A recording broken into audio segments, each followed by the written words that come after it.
You are a coward. We all are. We run, dodge, and hide from the commitments and challenges life throws our way. At the heart of it, we are afraid. Afraid of failure, of ridicule, of discomfort. So we burn our days in circles of endless mundanity, imprisonment cloaked as safety. It's the dance of the frightened, a dance we've all perfected. But what if this dance is not the melody of our lives, but a discordant note drowning out the true symphony of our existence? This cowardice, this life of easy decisions and missed opportunities, is a path to an empty deathbed, an epitaph reading, "Here lies wasted potential."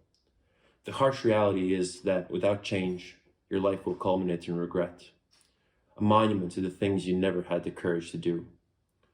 Now imagine a different life, a life of purpose, of deliberate action, of quiet courage.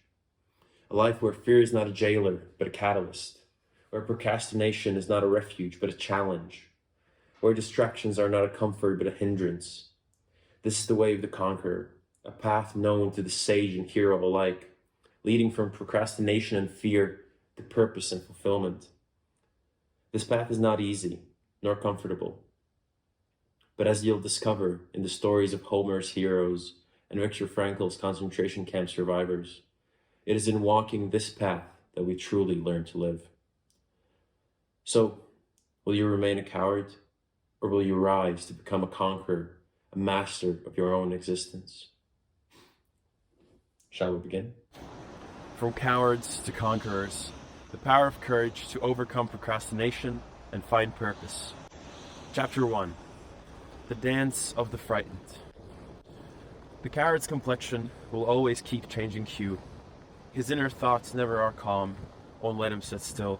He shifts from ham to ham, puts his weight on either foot, but the brave man's complexion's unchanging. Fear breeds delay. The restless twitching of a coward is a sign of an unsettled mind. But constant movement is not a virtue. We often find ourselves in a maelstrom of tasks and responsibilities, hopping from one to another, seeking refuge in distractions in our fleeting moments of rest. This relentless cycle of busyness and distraction can lead to a life of regret, where we grow old and bitter, realizing that we have not accomplished anything of real worth. This is the snare of the restless mind, constantly moving, but making no real progress. For love of bustle is not industry. It is only the restlessness of a haunted mind. True repose does not consist in condemning all motion as merely vexation. That kind of repose is slackness and inertia. The work of the philosopher is finding the perfect balance, working and relaxing, not working in work avoidance. Imagine a life where instead of mindless busyness, every action is clear, deliberate, purposeful. Imagine having control over your attention and as a result your actions. This is the life I refer to as Adiyogi, named after the first yogi who was always either in ecstatic dance or absolute stillness. A figure of immense wisdom, tranquility, and clarity. A symbol of self-realization and enlightenment.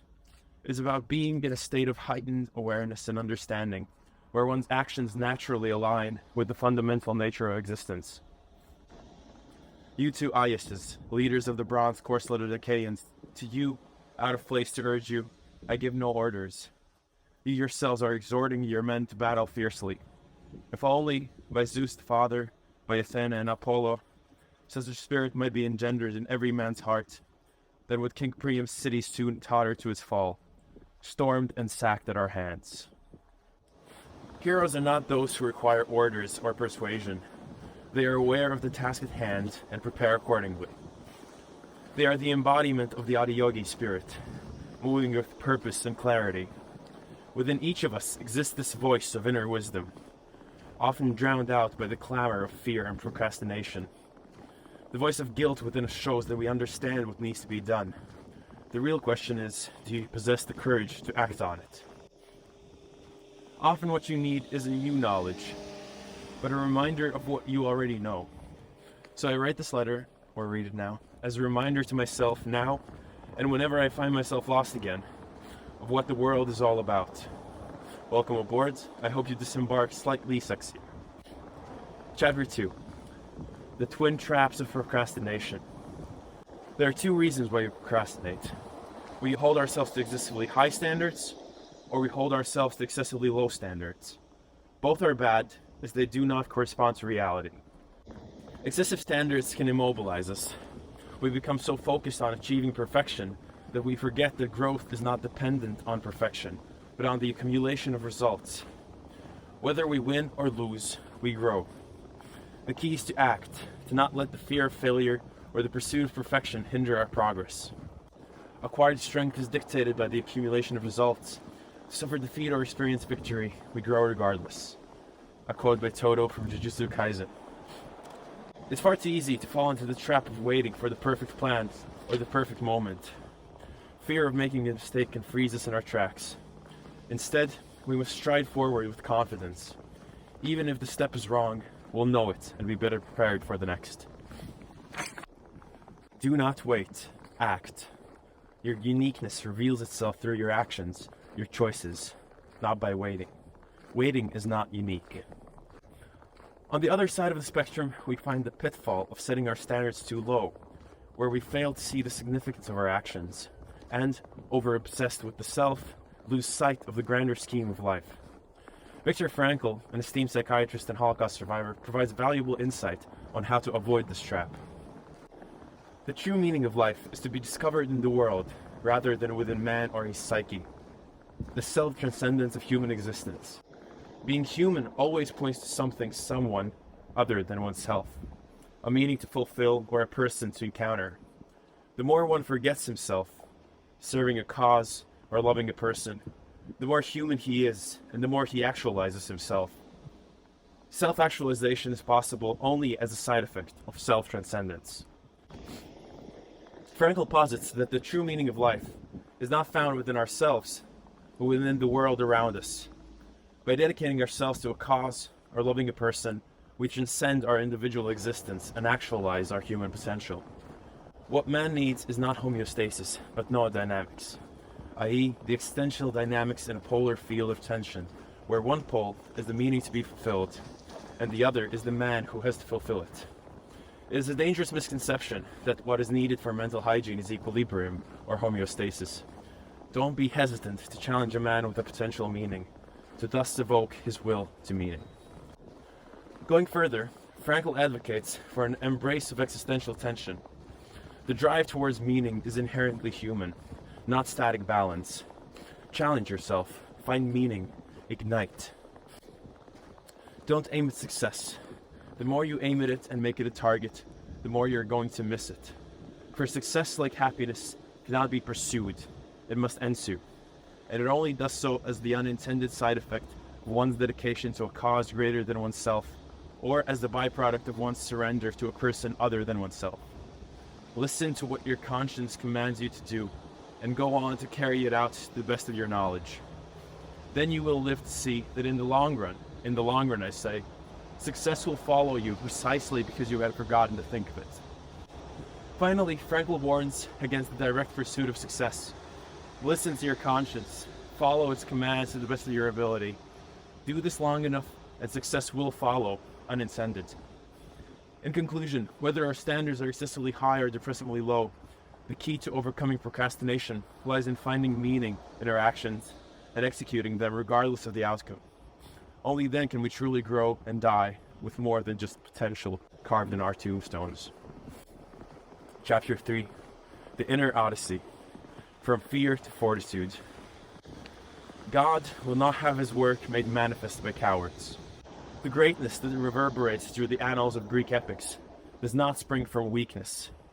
It demands a monstrous strength, an inner power that transcends the ordinary. This strength, once harnessed, must be wielded with virtue and purpose, much like the heroes of ancient Greece, the Achaeans. The following excerpts are from the Iliad, poignantly illustrate this point. They are not merely tales of valor and conquest, but profound allegories of the human spirit and its limitless potential.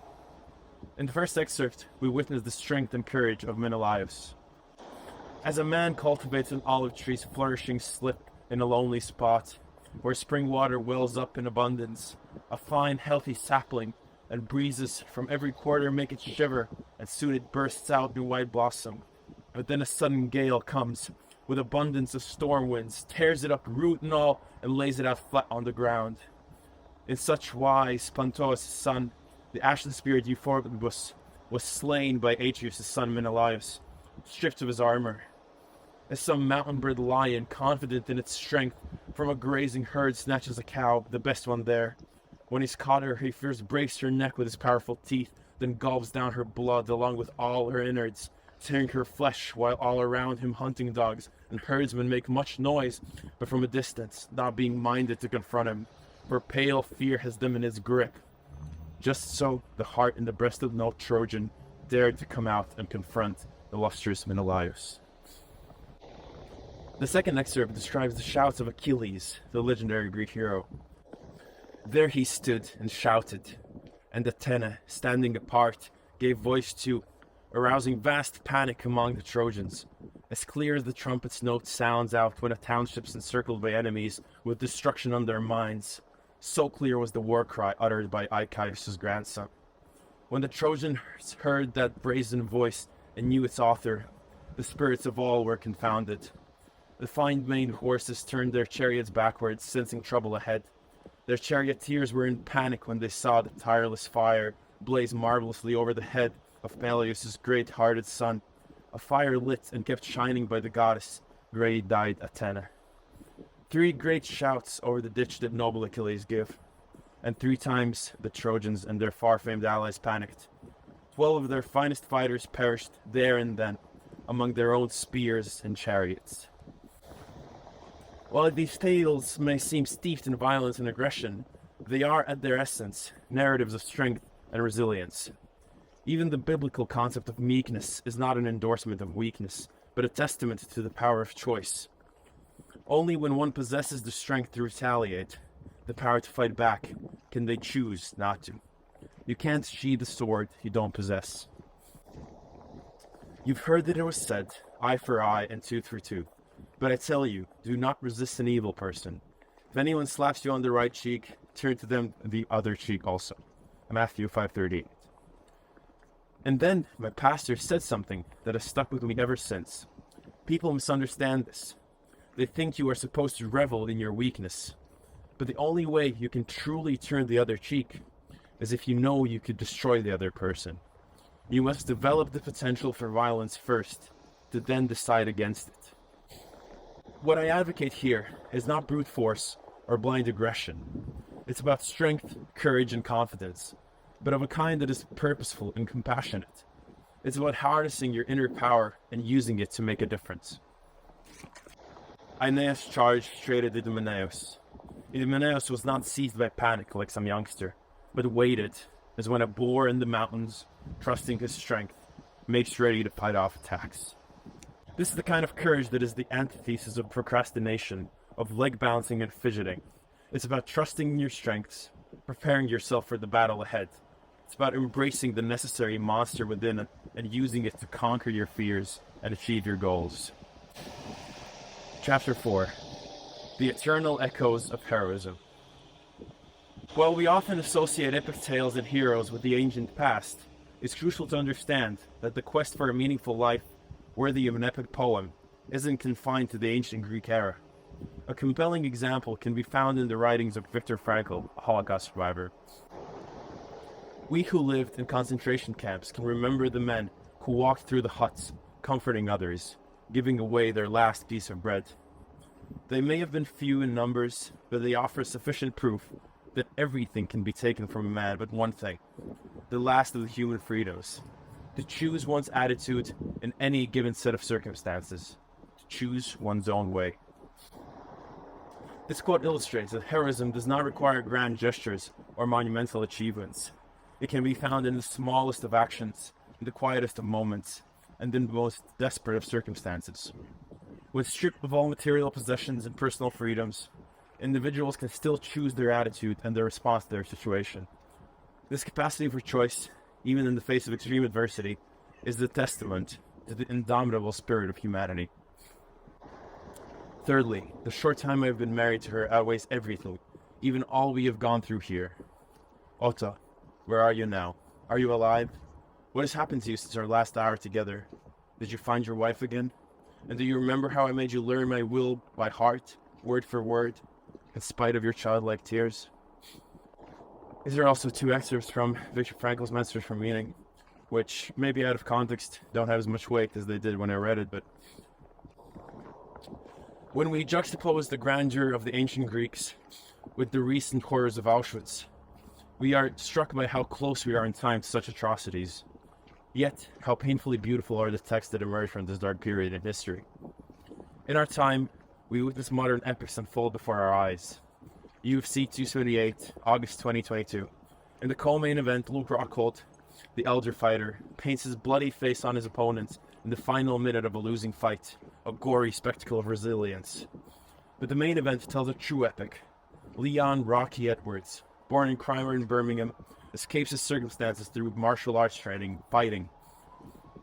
Despite success, he stays loyal to his coaches, his gym, his country.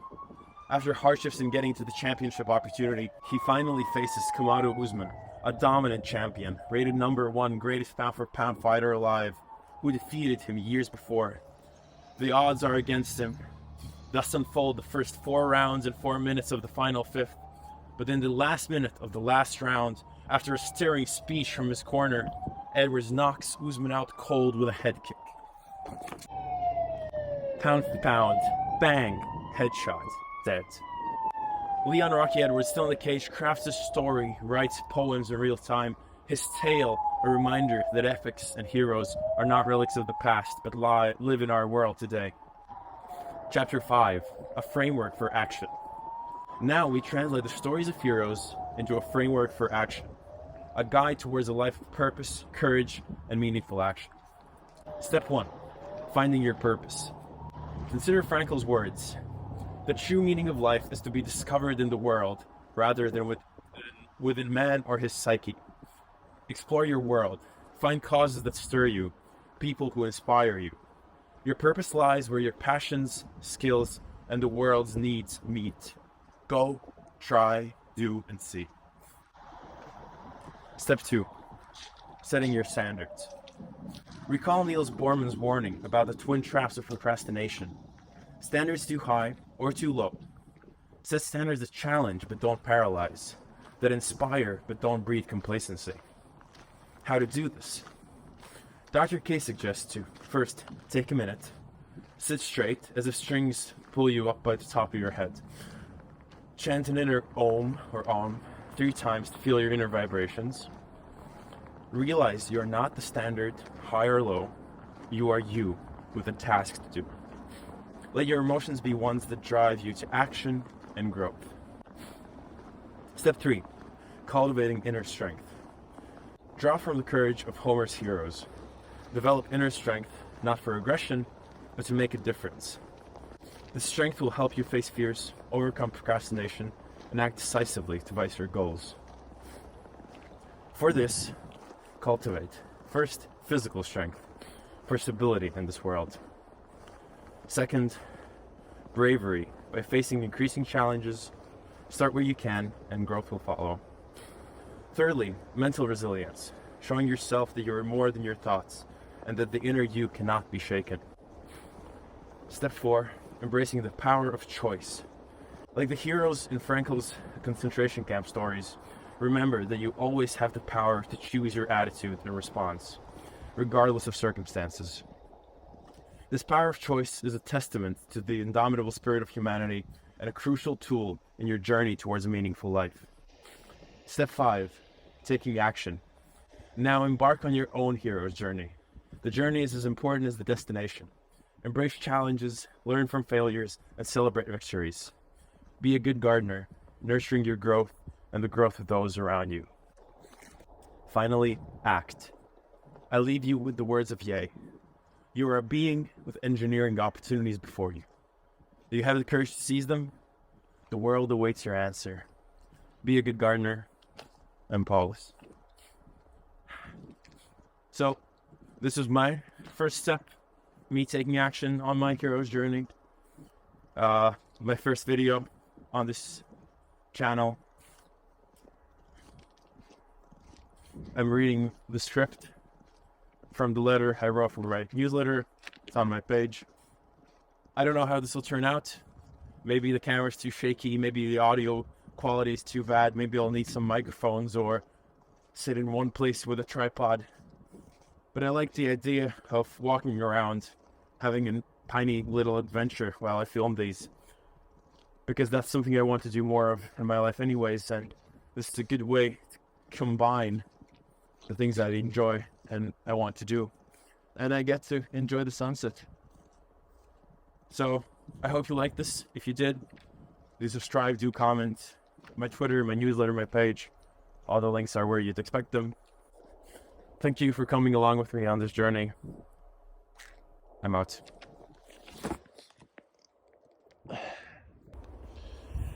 Last edition. My whiskers are frozen. My fingers have fallen off. I completely do not feel this one.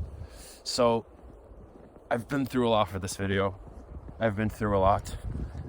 Who said it's gonna be easy? Yeah.